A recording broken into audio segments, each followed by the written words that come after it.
believe that tomatoes have climbed to the highest numbers compared to 2021, 2022, 2023, and 2024. And I'm so certain that we would have grabbed this creating, having been born out of the crisis of food in itself as well.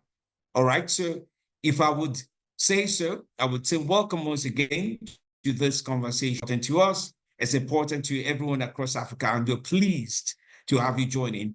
At this point in time, I'd like to turn you over to our host for the webinar for today. As always, we like to run for 90 minutes, so at about 1:30 p.m., we'll be rounding off. My name is Femi D. Amele.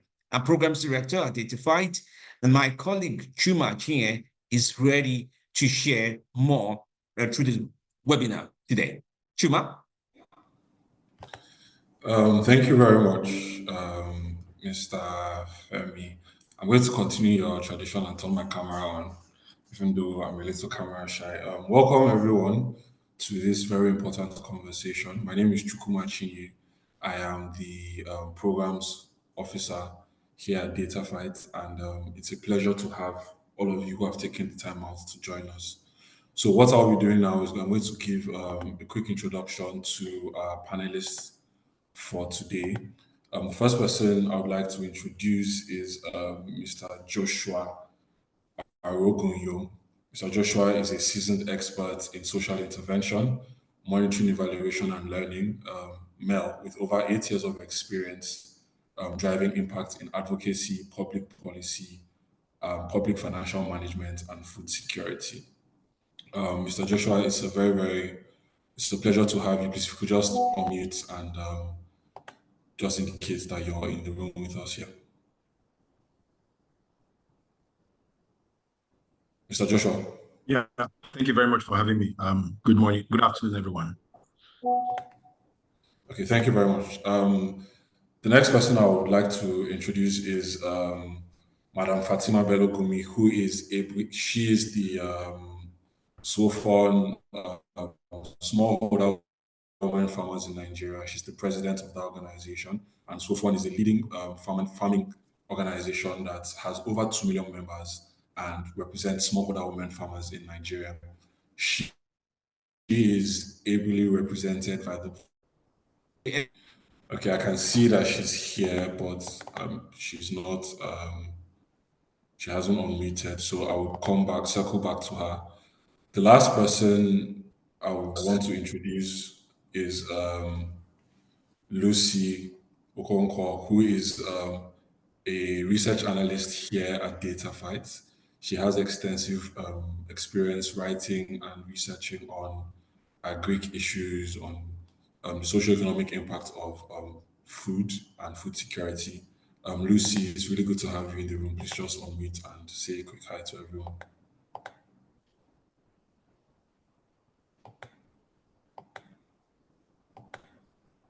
Lucy.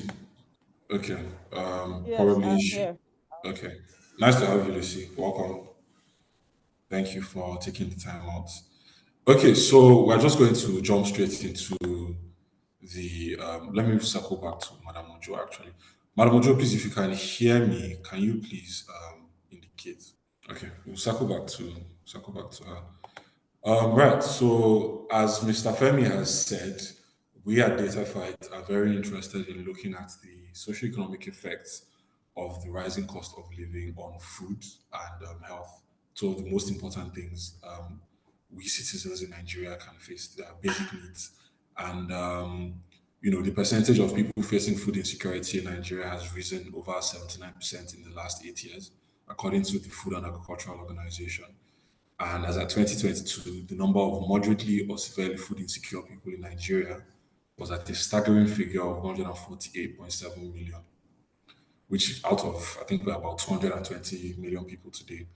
And to add to that, the declining domestic food production has made this situation, extremely worse, and has put the country extremely dependent on food imports, which has increased, our foreign FX rates and, as we all know, the domestic inflation rates. So my first question is just a general question to set the tone for the panel. I would like each panelist to take maybe a minute to just tell the room what they think the state of access to food and food security is in Nigeria. So, Mr. Joshua, I'm going to start from you, just maybe a 2 minute as a Nigerian, as an agri specialist. How do you assess rather the problem of food accessibility and security in Nigeria? Thank you very much, Chukuma, and good afternoon, the rest of the team. I mean, the situation of Nigeria right now, especially as it relates to food security, is something that is affecting everybody, both the rich and the poor. It's no respect of class, social class, or social status. Every day we must eat. It's part of our physiological function. And unfortunately, access to food right now is becoming more and more difficult. And this is not to say that government has not made efforts in recent years or in recent time to try to, ameliorate or improve the availability of food. When you talk about food security, there's a triangle that must be put into perspective: accessibility, which is the fact that food is, available; affordability, that it's also the quality that food is within the purchasing power of the citizen or of anybody.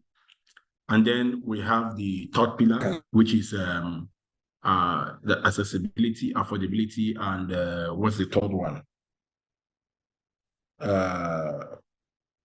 Availability. That food is produced available all year round. And so food may be available but not accessible. Food may be accessible and not affordable. And so it is these three compacts, these tripartite compacts that that gives the balance for food security, and then of course upholds the way we look at food. So yes, in recent years there've been serious challenge in Nigeria, but this is not something that we came as a shock. A lot of us had foretold this. I remember that SWOFON even had a press conference sometimes in August last year, and then it was forecasted.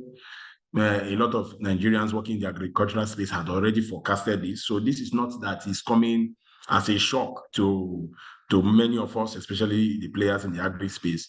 It's been foretold, and a number of reasons has been, we are responsible for that. But I think the major challenge is the proactiveness of government in trying to respond. I think government is too reactive, not proactive. So until something happens before they take a step, rather than forestalling, the kind of crisis that we're having today. Just to round up or to close, the past administration, the government of President Buhari closed our borders, especially for rice imports, so as to encourage the local production of rice. And to a large extent, local production of rice has actually increased, even though it has not translated in a commensurate decrease in the prices. But in terms of production, yes, it has increased. But because of the situation we are in now, and the gains and the high cost of food, this government has actually opened its borders again. And now this means that more foreign rice will come into the country. So what it also means is that it portends that a lot of gains that has been done by the previous administration in terms of local rice production will be hampered. And many other, just citing just skeletal examples. So it's unfortunate we're in this situation, but we're not surprised that this is happening at this time. Thank you very much, Joshua. One of the things you've mentioned is how susceptible, progressive agricultural reforms are to changes in administration, and that's something we're definitely going to touch on further. I want to circle back to Madam Ojo if she's finally ready to, introduce herself and maybe answer the question. Madam Ojo, please, if you are available, can you please unmute?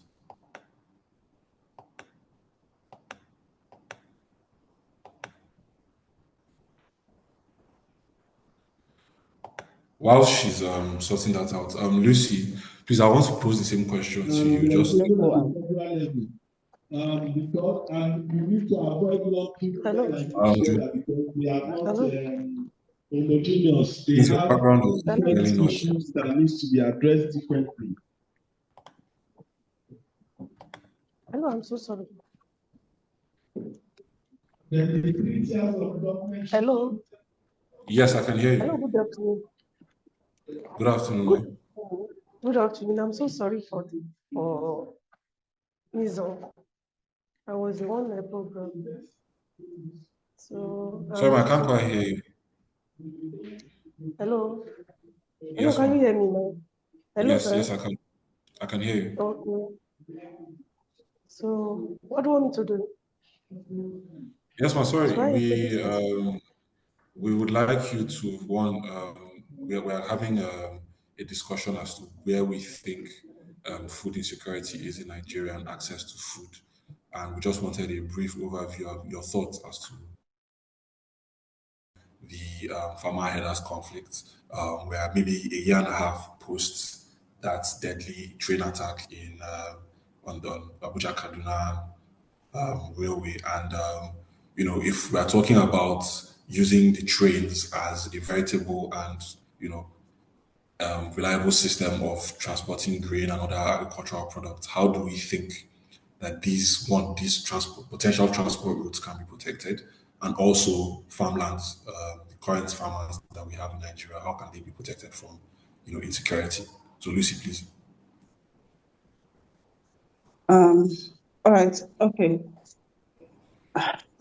All right. Okay. Regards to insecurity, dealing with security issues in Nigeria, I would almost beg to differ, because I was speaking to one of my colleagues this morning, and I was almost close to the argument that insecurity is, yes, one of the issues causing food insecurity in the country, but it's not like one of the core issues that are affecting so many other places that have Nigeria. So how can we solve food security issues in Nigeria? Security issues in Nigeria is more complex. It's a more complex issue it's more complex and complicated. One person cannot say this is the solution or that is the solution for insecurity issues in Nigeria. But it cuts across so many things, even aside from, the agricultural sector. But what can be done to protect farmers? What can be done to protect farms from banditry? First things first is dealing with the issue,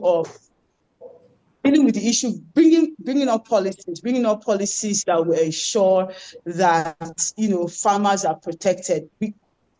We bringing up issues that farmers are protected. Like, we can see that the president himself brought out the committee for livestock, bringing up policies that will protect farmers, protect livestock, and protect the surroundings regards farmers.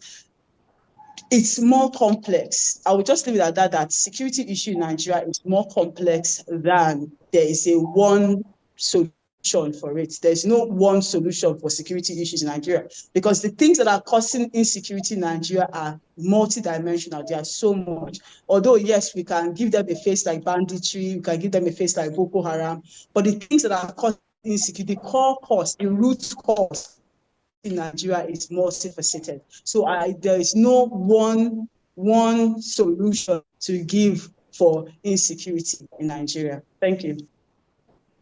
Thank you very much, Lucy.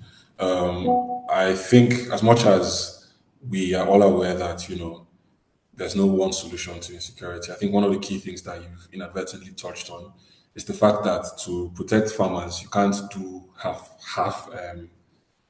half-baked solutions to protect farmers, or because if you do that, certain other socioeconomic issues might, arise from that. So if we are to tackle any sort of insecurity towards farmers and their crops, their farmlands, and any transport methods that might exist, we need to look at the broader socioeconomic issues that cause insecurity in Nigeria as a whole. That conversation is probably can take 4 hours for a different day. So thank you very much, Lucy, for your contributions. Madam Ojo, I'm going to come back to you now, and I would like you to please share some success stories from SOFON's initiatives, that is smallholder women farmers in Nigeria, that have significantly improved the resilience and productivity of smallholder women farmers in Nigeria, if any. So you can tell us of any initiatives that might have been very successful or moderately successful that SOFON has undertaken for smallholder women farmers, and how you think it has improved in terms of the resilience and productivity of smallholder women farmers in Nigeria.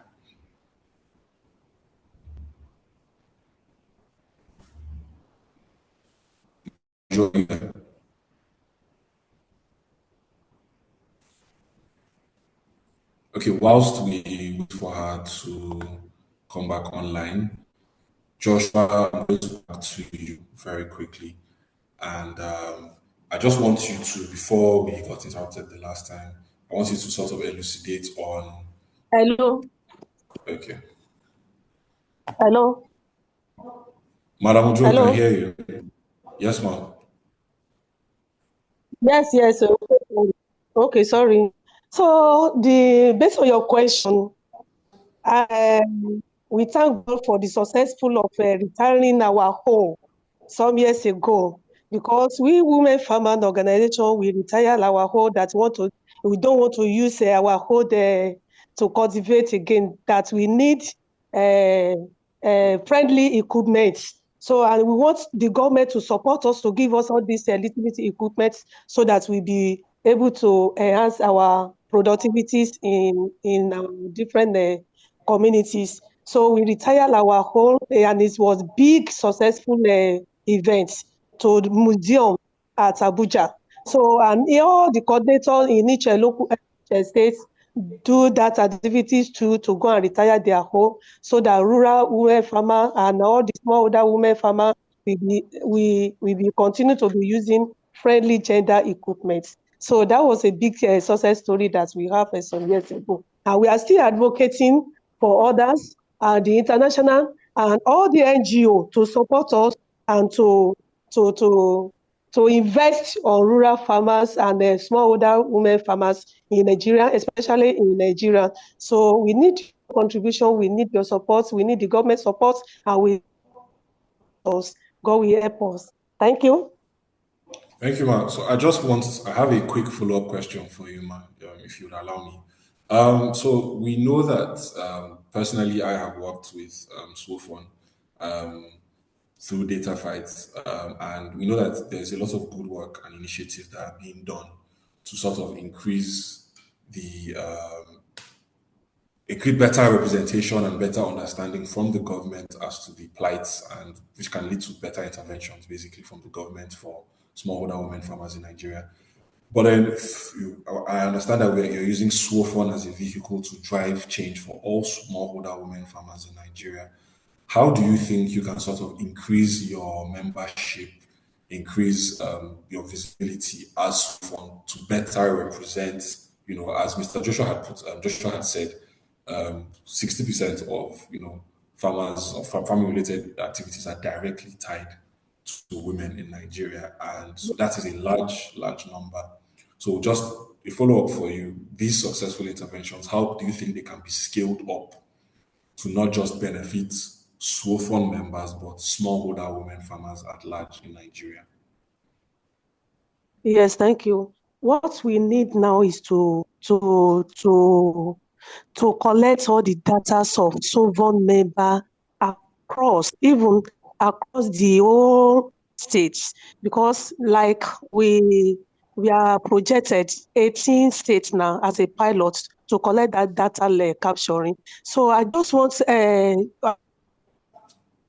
it so that we come across all the Nigerians to capture all our farmers, all our small farmers, especially the pregnant women, the disabled, people living with disability. I'm so sorry for using the disabled. So to capture everybody along, so that we will be targeted everybody, and we will not left any woman farmer behind. So we should work as a team so that we will reach our goal and we have a common goal. So if we are targeting all the rural farmers, targeting the pregnant women, the widow, the single mothers, and the young farmers, so they need to be targeted they need to be captured. They need to be carried along.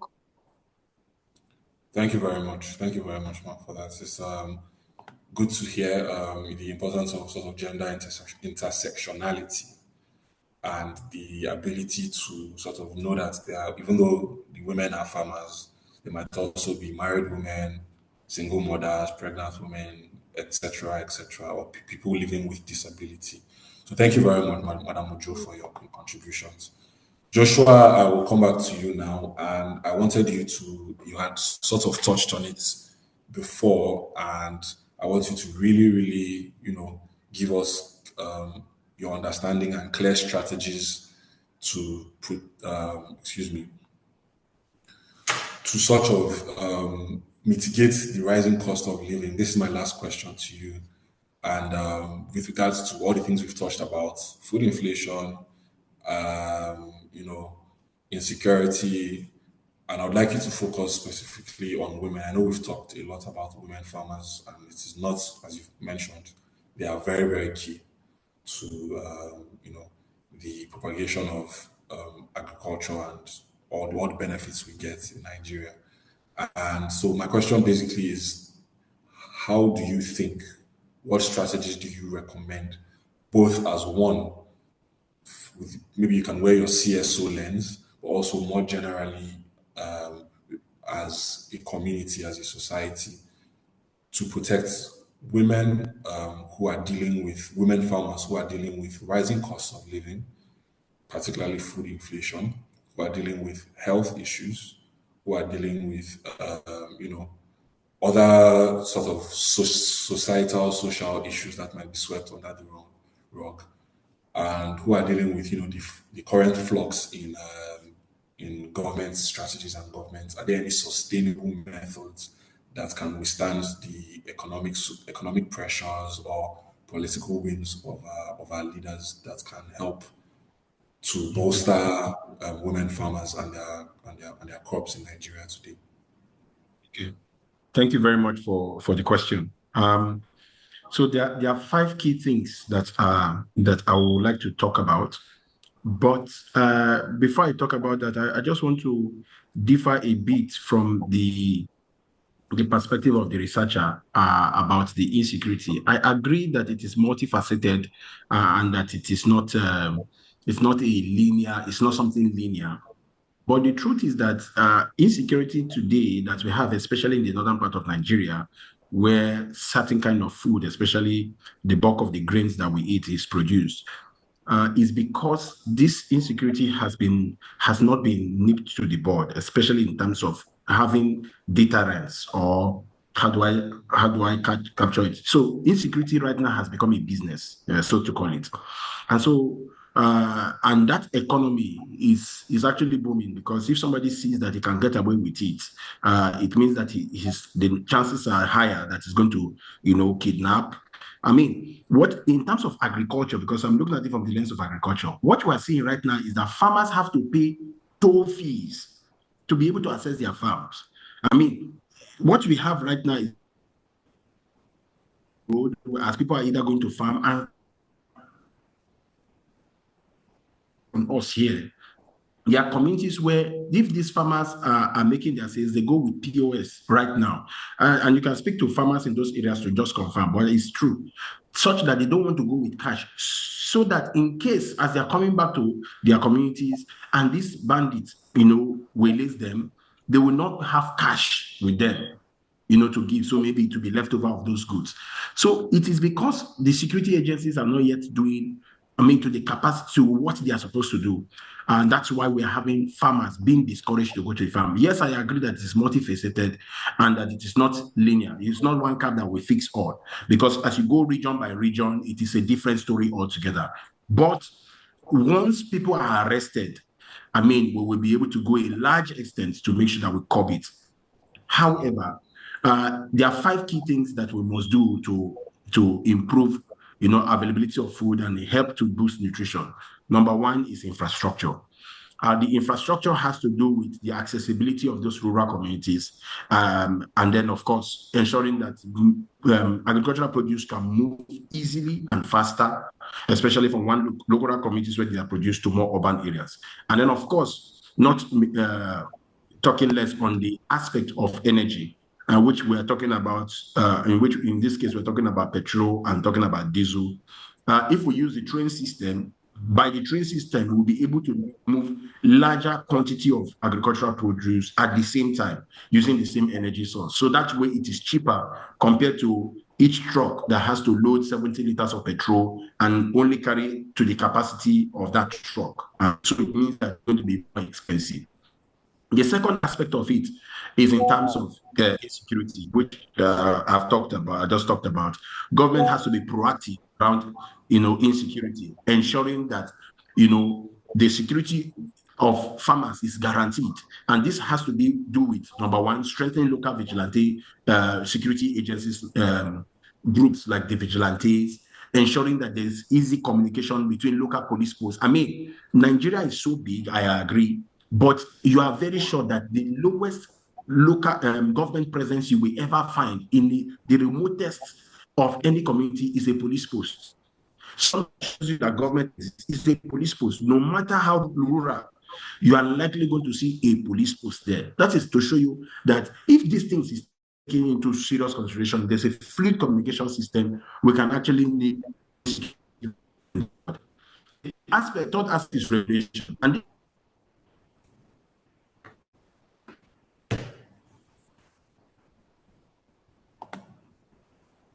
it is through the grain reserve. We forget that government has grain reserve. This is what the president recently just asked, that the grain reserve should be open so that to flood markets with these grains. But unfortunately, these grain reserve are not, the state government are not stocking the grain reserve, because government, we used to have commodity boards, but right now we don't have commodity boards. So what is government used now to control prices is the grain reserve. So when the prices are high, the government flood these grains opens the reserve and flood it into the market to control the prices, and then of course mop it back, especially when the prices are crashing. That is what government do. But state governments are not doing it, and it's actually supposed to be the prerogative of the state government to do so. So we need to look at that grain reserve and see how we can make it effective, since we don't have a commodity board to regulate prices, to ensure that, one, we have food in the grain reserves, and two, that they are released into the market as and at when due.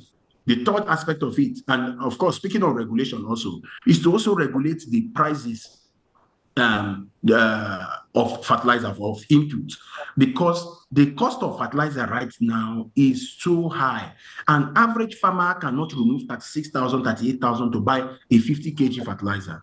And of course, there's another conversation altogether when you're talking about fertilizer. The 15-15-15 is no more workable in our soils anymore. So conversation is moving towards crop-specific, site-specific fertilizers, organic fertilizers, because our soil is becoming weaker and weaker as we keep farming. We need to think about the soil health. The last that I want to speak about is investment of government in agriculture. Government needs to increase their budget on agriculture. Government needs to invest more in agriculture. It is not all this that they do when it is time for the rainy season. They do flag off of farming season. The irrigation season, what does government do during irrigation? They do a flag off, and that is where it ends. And most times, the people who collect these fertilizers are actually the middlemen. They are not the real farmers. So they collect it from government at subsidized prices and sell it to farmers at the higher price or at the main market price. These are the areas where if we begin to look at those areas and say, okay, how can we make sure that fertilizer gets to the hand of the farmers? How can government make sure that they invest more in agriculture, invest in the ADP system, because that is the linkage between the farmer in terms of getting innovations to the farmers. How functional are the ADPs across the various states? If government increase funding in agriculture, we will see it translate. This is not rocket science. The additional administration, when he was Minister of Agriculture, we saw it happen during the GEES program, GCs program. Grain farmers got subsidized fertilizer through a wallet system, and we saw how the agricultural transformation agenda boomed and it succeeded. We can replicate these things back. So these 5 key areas are areas where I think that the government prioritizes, we will see an improvement. It will not it's not going to be instantaneous because agri is time bound. There's a time to plant, there's a time to harvest, but it may take us about 2 farming seasons for us to recover, and then we'll begin to see the prices of food to begin to improve and then become more affordable for people. Thank you very much, Joshua, for that. I just want to have a very quick, I know we are strapped for time, and I have a couple more questions for other, but I want to just touch on something you said regarding, the government budget for agriculture. Do you think, the development surrounding federal allocation with regards to local governments, do you think that could have any impact on sort of service delivery for farmers at the hyper-local level? Do you think that besides from, increasing the budget, I know that within that budget there are certain leakages that occur across that whole system. So do you think that, or is it just something to look out for, or do you think there are any tangible changes that could be made, even if the budget is not increased, was more money that is actually allocated towards agri is reaching local communities? You're speaking about the local government autonomy, right? Yes. Yes. So, I mean, statutorily, when government wants to release or distribute agricultural input, fertilizer or machines, as the case may be, it is routed through the local government. The ADP is actually on the local government side. So that's like the line. And that's why they are able to reach out to farmers. Yes, that's true. So we expect that now that governance will be closer home to farmers, we will expect. But of course, this is a different conversation altogether because you now begin to ask, who are the local government representatives? Before now, that the offices have been deserted. Does it mean that will this now translate to an active, local government secretariat, and then the departments that have been moribund will become alive? Because these structures has to, also be revived, and so that farmers can also access. But before now, from my travels around northern Nigeria and of course in the south, I can tell you that yes, distribution of fertilizers, especially to farmers, are done at the local government level. This is where even the additional time, the wallet system was done at local government level. So yes, we'll expect in theory that with this Supreme Court judgment, this should now translate into improved service delivery for farmers. Farmers will be able to access, agrochemicals, at the right time. But the flip side of it is that, how much will be prioritized? Because what you will expect in this typical Nigerian setting is that there will be more investment in renovation of local government secretariats, fixing up things. So the priority will not be in food, on agriculture and food, even though it is pressing.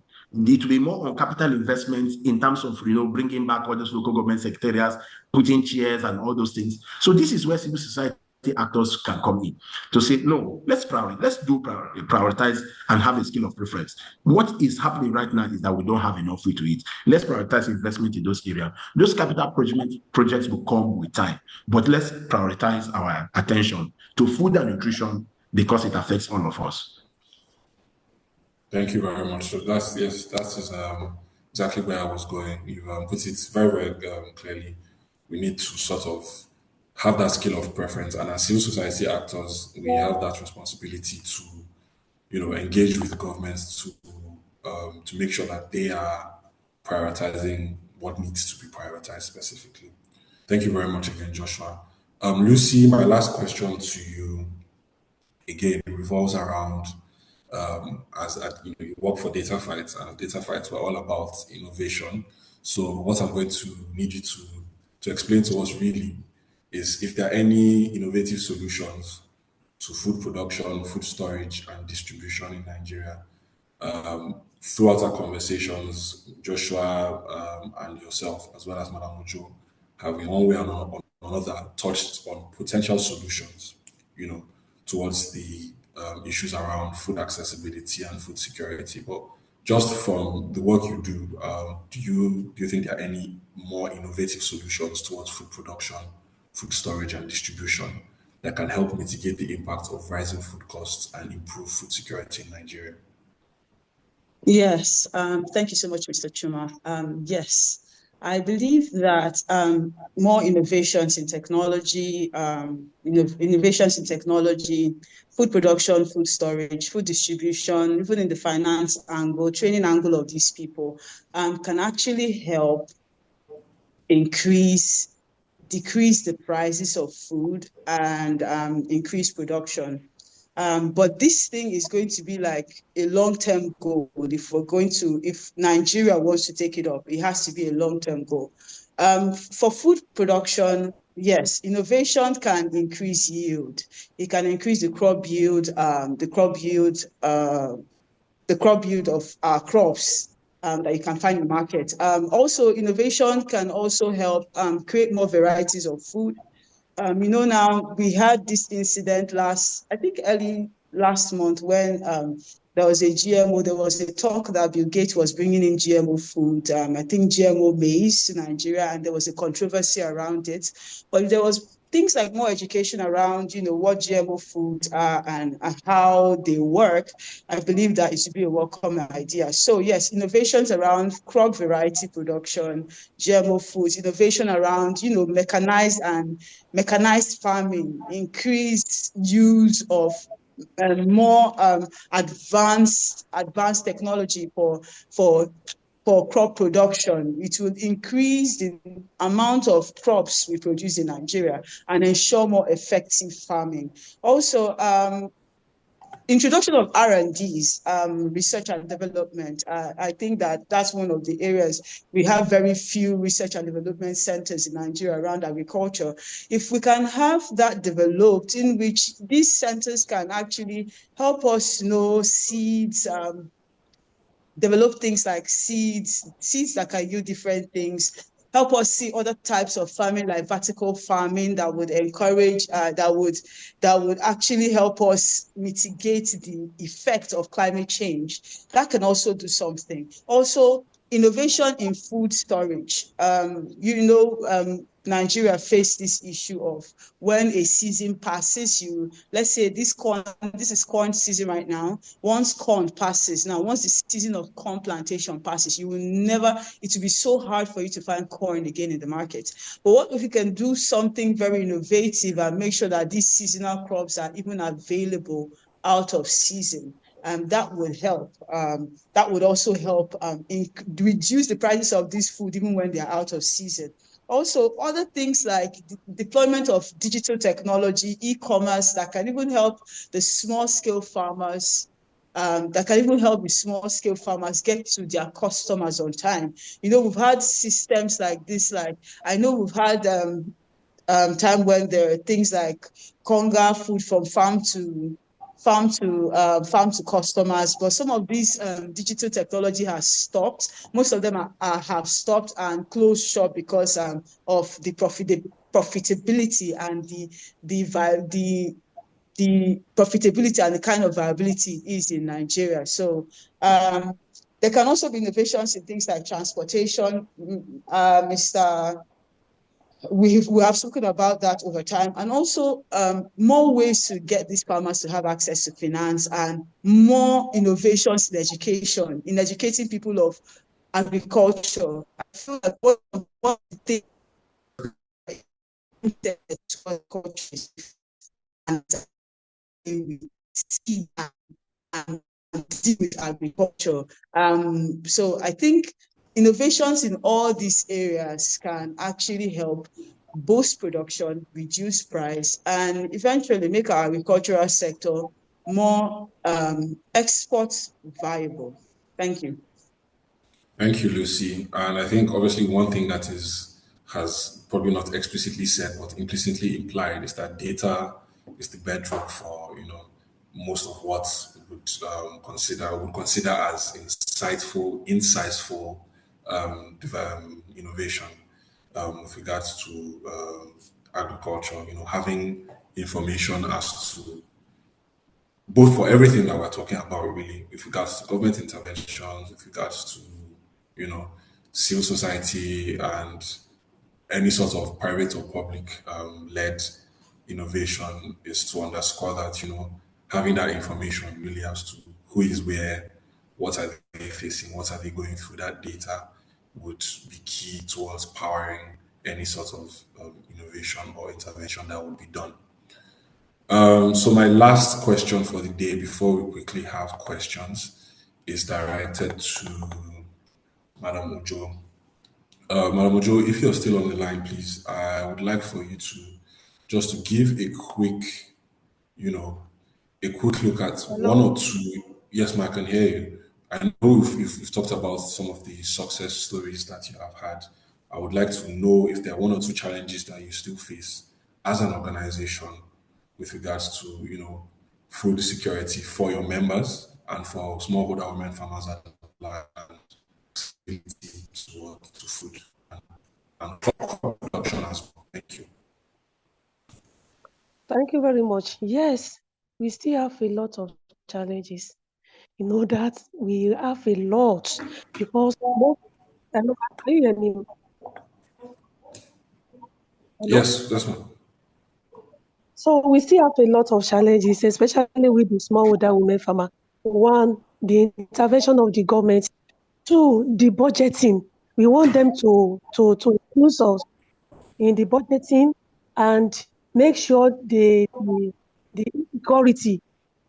insecurity, we want the government to help us to do what to, because we are be fearing to enter farm.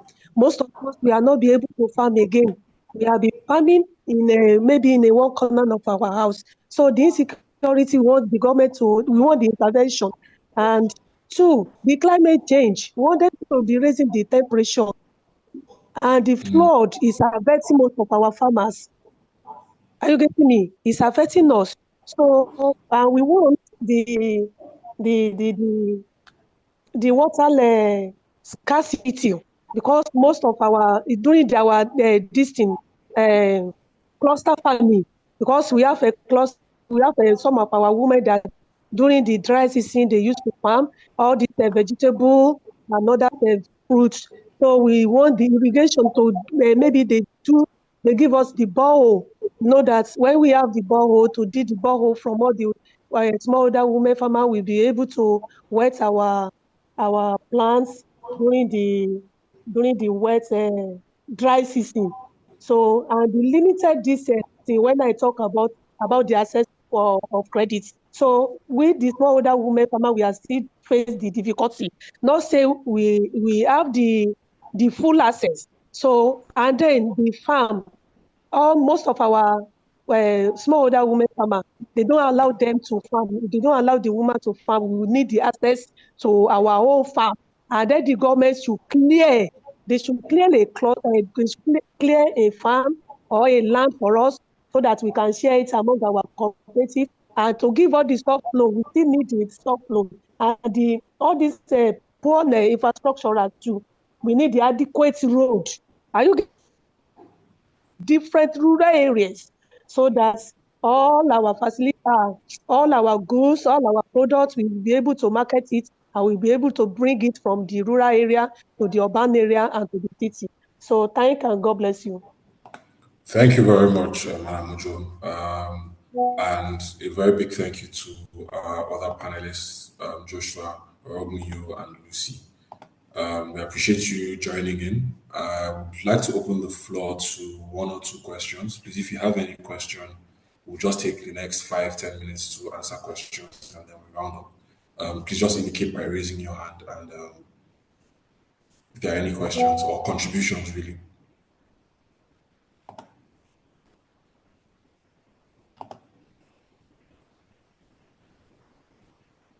Any questions or contributions?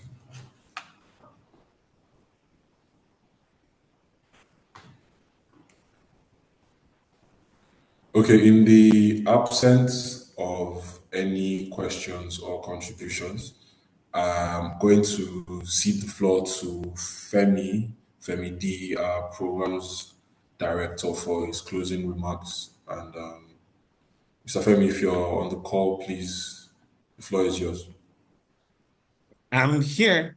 Thank you, everybody, for your time and much of your insights that you provided for this conversation. A big thanks to our panelists, Joshua Olufemi, Madam Ojo Modupe from SOFON. Joshua Aruguyo, of course, is an agri specialist in some sense and have provided quite a number of policy ideas, both to government and non-governmental organizations, and is highly regarded in this space. And we thank you for spending a good part of your afternoon with us.